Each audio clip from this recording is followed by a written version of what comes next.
सुप्रभात विद्यार्थियों, मैं अनूप शुक्ला एकलव्य इंटरनेशनल एकेडमी द्वारा आयोजित ऑनलाइन कक्षा में आपका हार्दिक स्वागत करता हूं।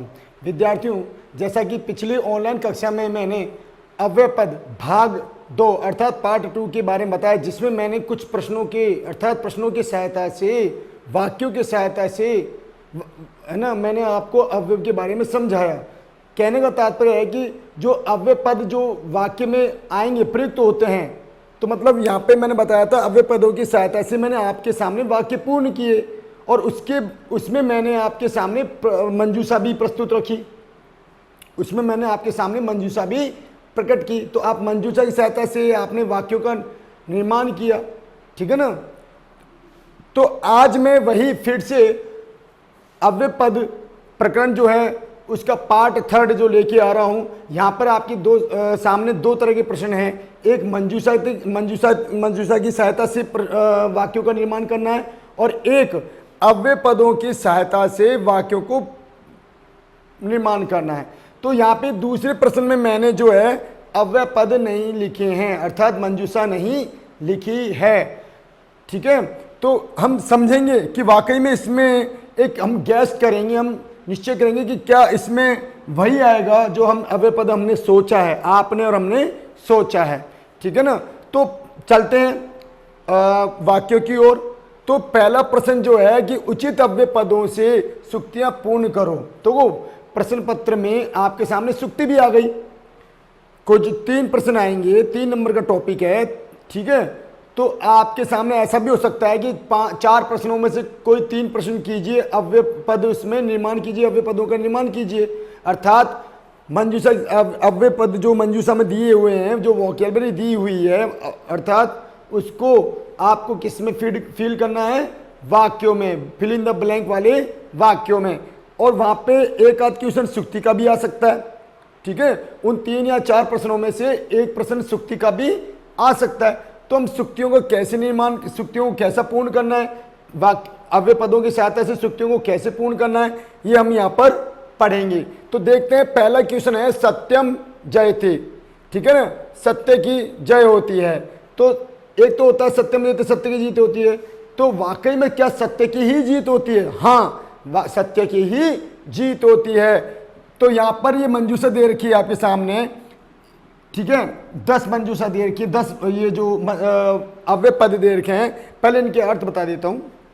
विनय यानी से, रहित के बिना, कुत यानी कहां से, ठीक है ना, न यानी नहीं, एव यानी ही, फिर न यानी नहीं, व्रत यानी व्यर्थ, एव यानी ही, फिर यानी न यानी नहीं, फिर एव यानी ही, अपि यानी भी।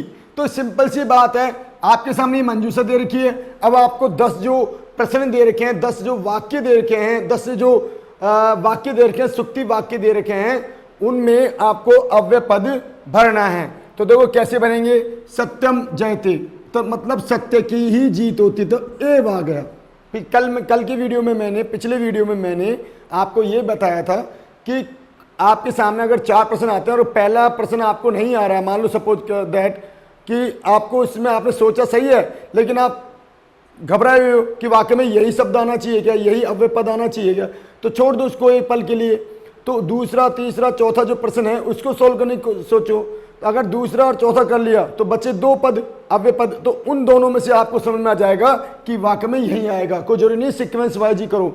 4 प्रश्नों में से अगर आपको पहला आ गया, दूसरा नहीं आ रहा, तो तीसरा और चौथा आ गया, तो बच्चा कुचा क्या, जो एक अव्यय पद जो बचा कुचा है मंजूषा में, जो एक अव्यय पद बचा कुचा है, वो उसमें फिल कर दो, ठीक है ना। तो वो सेट हो जाएगा पूरा। तो सत्यम एव जयते, सत्य की जीत होती है, ठीक है ना। स्वार्थी दोषम, स्वार्थी लोग जो होते हैं वो अपने दोष को नहीं देखते, गुण दोषों को नहीं मतलब दोष को नहीं देखते, वो गलती भी करते हैं तो नहीं देखते, उन्हें गलती भी स्वीकार है, ठीक है ना, वो गलती करते जाएंगे। तो स्वार्थी जो लोग होते हैं वो दोषम न पश्यति, नहीं देखते हैं, ठीक है ना। नंबर 3 चलते हैं, यत्नम रत्नम न लभ्यते, प्रयत्न के बिना, कोशिश के बिना जो है रत्नों की प्राप्ति नहीं होती, अर्थात प्रयत्न के बिना फल की प्राप्ति नहीं होती। रत्न, यहाँ पे रत्न मतलब होता है फल। तो यत्नम विना, विना किसके योग में, द्वितीय विभक्ति के योग में, द्वितीय विभक्ति के योग में विना का योग, विना के योग द्वितीय विभक्ति होगी।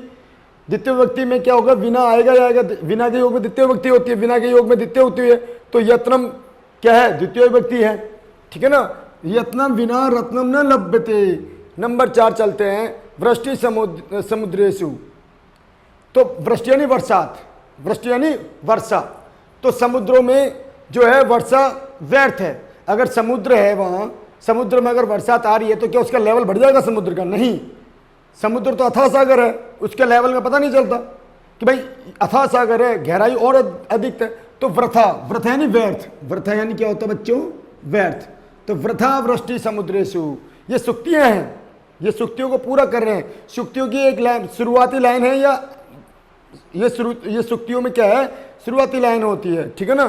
तो ये पूरी ये क्या है, 10 के 10 जो है सुक्तियां हैं कि इस आगे चलते हैं। संतोषात परम सुखम, संतोष से ही परम यानी श्रेष्ठ सुख मिलता है।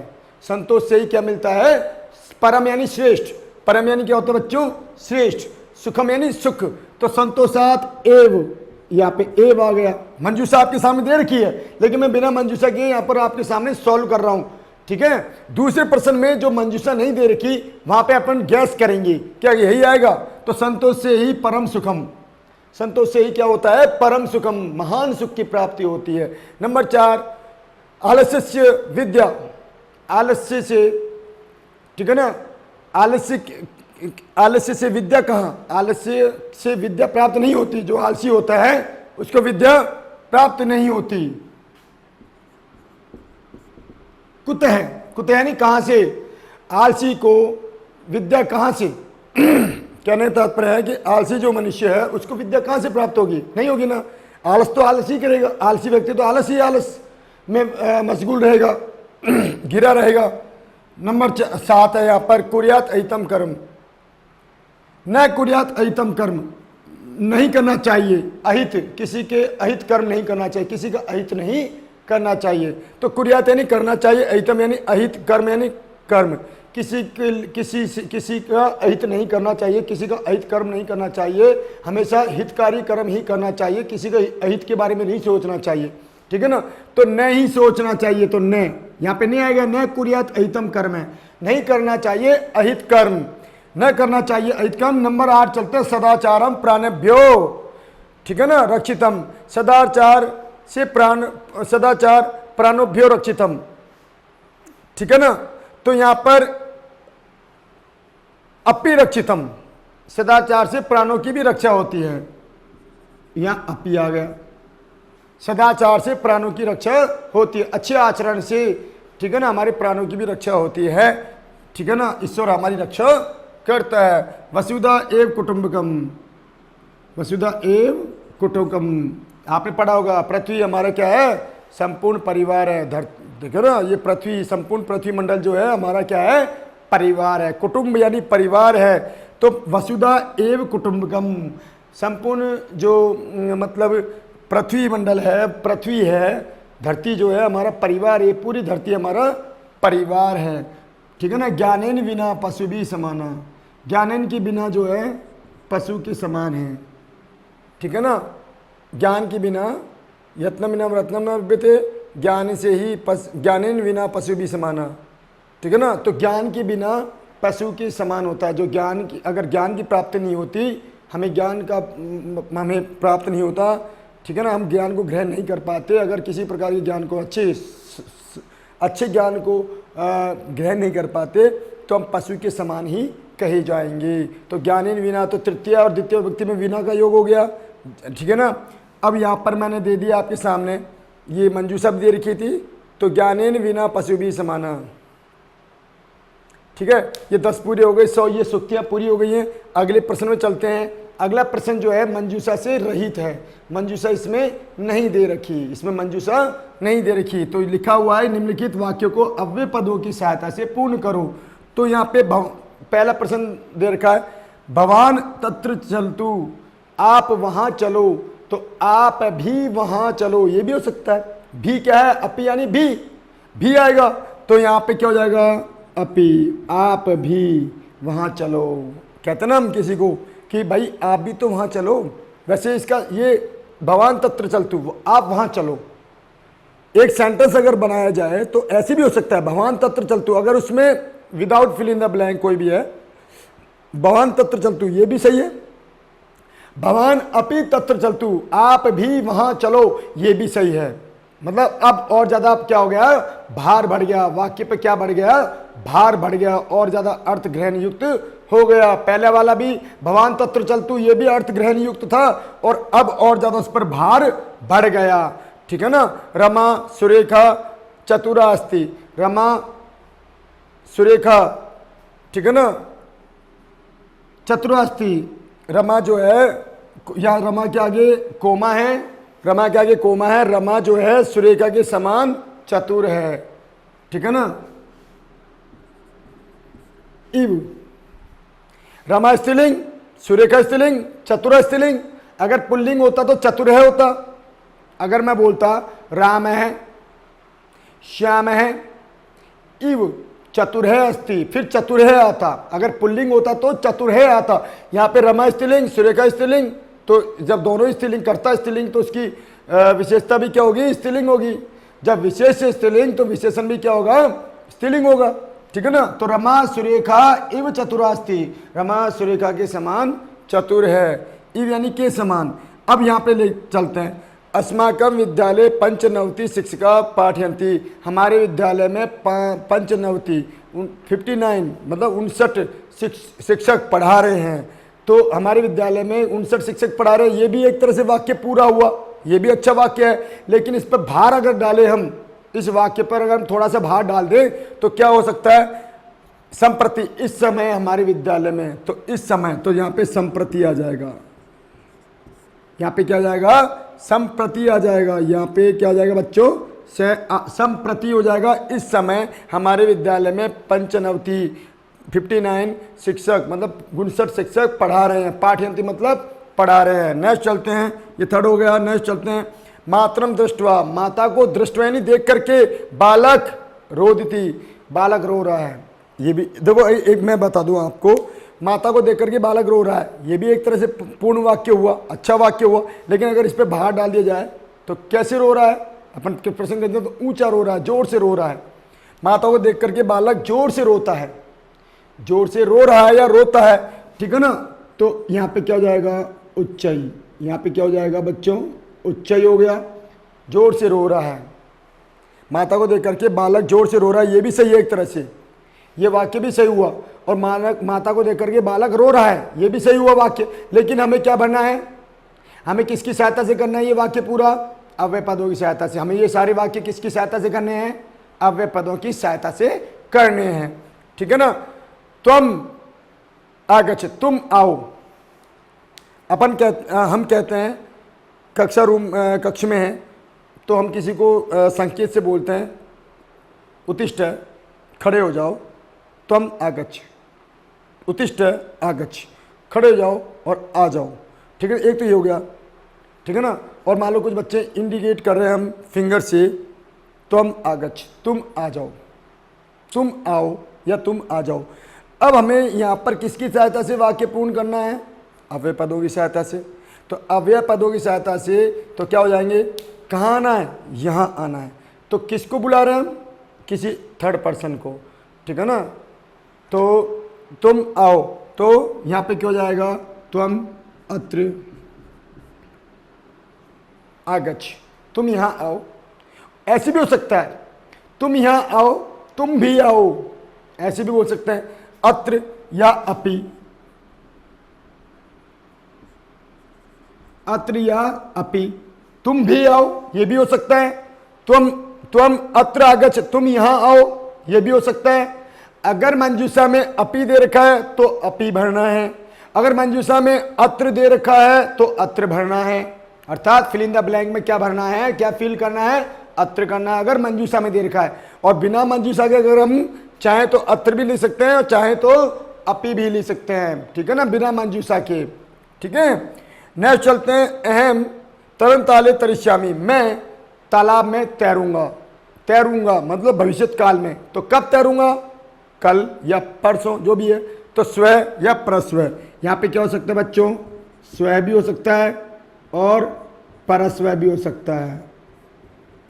दोनों ही हो सकता है, स्व भी हो सकता है, परस्व। मैं कल तालाब में तैरूंगा, या मैं परसों तालाब में तैरूंगा, ठीक है ना, ठीक है। मैं आज, अद्य भी हो सकता है, और क्या हो सकता है, अद्य भी हो सकता है। यहाँ पर छठे में जो है वो क्या हो सकता है, अद्य भी हो सकता है छठे में, और स्व भी हो सकता है, और परस्व भी हो सकता है, ठीक है। ये दोनों तीनों हो सकते हैं। अद्य यानी आज, मैं आज तालाब में तैरूंगा, यूं भी हो सकता है। मैं कल तालाब में तैरूंगा, ये भी हो सकता है। मैं परसों तालाब में तैरूंगा, ये भी हो सकता है।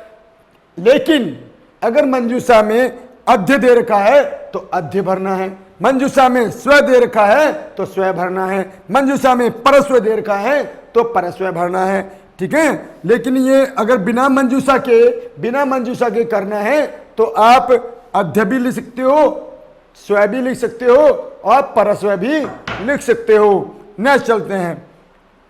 सर्प है कोटरात आगच्छति। सर्प जो है कोटरात यानी बिल से, अपने सांप का जो बिल है कोटरात यानी बिल से आ रहा है। कहाँ आ रहा है, बाहर आ रहा है।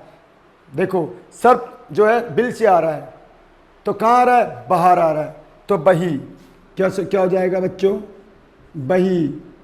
सर्प जो है अपने बिल से बाहर आ रहा है। न चलते हैं। मित्र रमेश है ग्रीष्म अवकाशे किम करिष्यति। मित्र रमेश ग्रीष्म अवकाशे किम करिष्यति, ठीक है ना, मित्र रमेश, ठीक है ना। तो यहां पर संबोधित हुआ मित्र रमेश, है या मित्र रमेश है, ठीक है ना। इदानीम क्या हो जाएगा बच्चों, इदानीम, ये अनुस्वार हो जाएगा। और मकार क्यों नहीं होगा, मकार जब नहीं होगा जब अगर स्वर नहीं होगा। तो यहाँ पे ग क्या है, व्यंजन है। ग जो है व्यंजन है।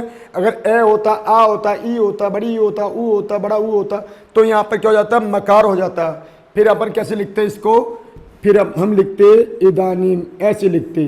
अगर बाद में प्लस में बाद में स्वर हो, बाद में क्या हो, स्वर हो, लेकिन यहाँ पर क्या है, व्यंजन है, तो यह इदानीम इस तरह आएगा। ये क्या हो जाएगा, अनुस्वार। मित्र रमेश इदानीम अभी ग्रीष्मावकाश में क्या कर रहे हो। तो यहाँ पे कर त्वम का अभाव है, त्वम का अभाव, करिष्यसि। यहाँ पे करिष्यसि क्या है बच्चों, ये मध्यम पुरुष एक वचन है। ये क्या है, मध्यम पुरुष एक वचन है। अब मध्यम पुरुष एक वचन में क्या आता है, त्वम। मध्यम पुरुष एक वचन में क्या आता है, त्वम आता है। क्या आता है बच्चों, त्वम आता है। तो मित्र रमेश इदानीम ग्रीष्मावकाशे किम करिष्यति, इस समय ग्रीष्मावकाश में क्या कर रहे हो। नया चलते हैं 90 में, 8 हो गए पूरे, 90 में चलते हैं। ये सब हो गए हैं, ठीक है ना, ये सब हो चुके हैं। तो 90 में चलते हैं। कोलाहलम कुरु, शोर मत करो। माँ यानी मत, माँ यानी मत।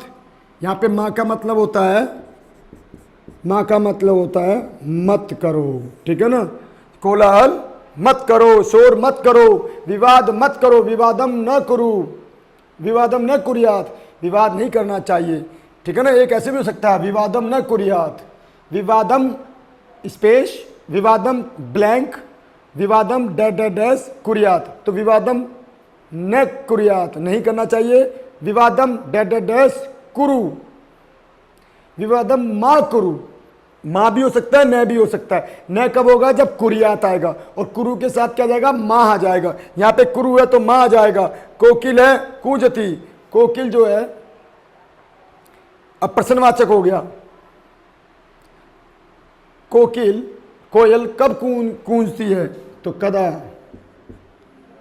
यहाँ पे क्या हो जाएगा, कदा हो जाएगा। कोयल कब कूंजती है, ठीक है ना, कुंजन करती है। कोयल कब कुंजन करती है, कूंजती है।